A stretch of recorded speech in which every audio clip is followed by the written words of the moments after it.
Il y a environ chaque année 23 500 tonnes de médicaments détruits et inutilisés, soit un total de 7 milliards d'euros.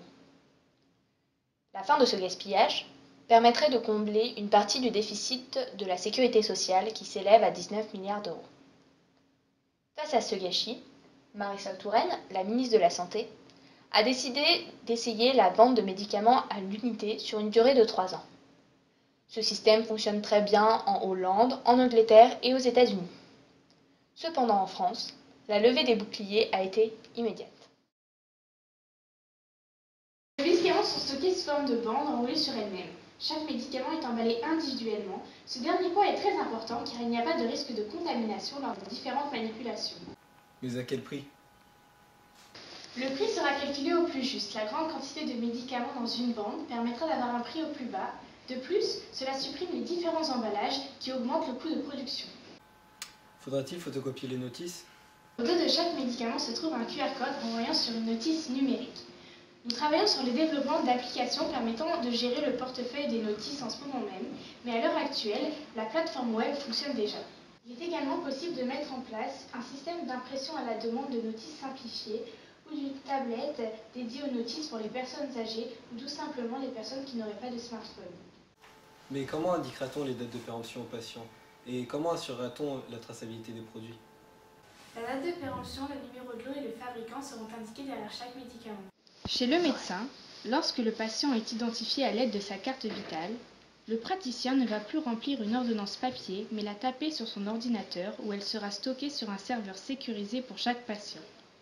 Le nom du médicament, la durée du traitement, la quantité quotidienne seront associés à sa carte vitale.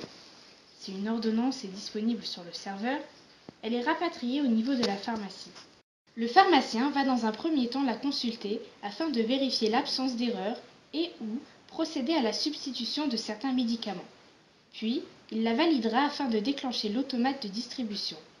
Une fois la distribution effectuée, les informations nécessaires à la prise en charge du tiers payant seront transmises aux différents organismes.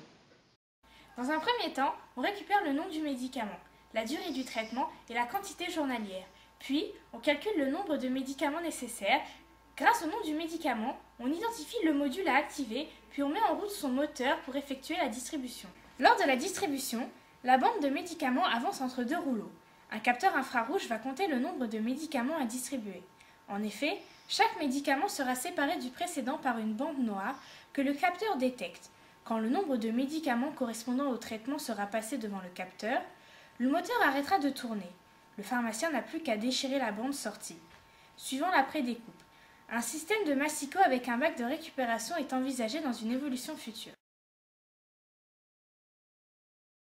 Il est constitué d'un ensemble modulaire.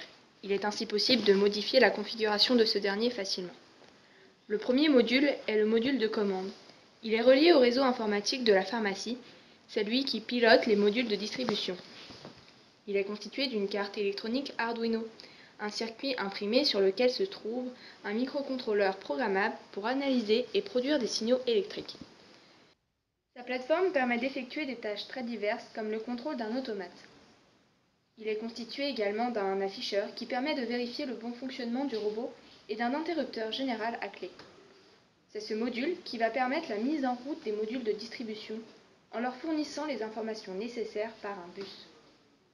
Les modules de distribution possèdent un dévidoir sur lequel est placé le rouleau de médicaments. L'extrémité de la bande vient s'insérer dans le dispositif mécanique situé ici.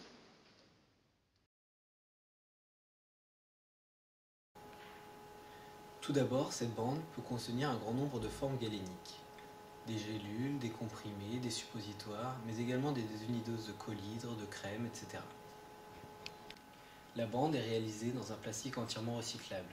Il peut même être d'origine végétale.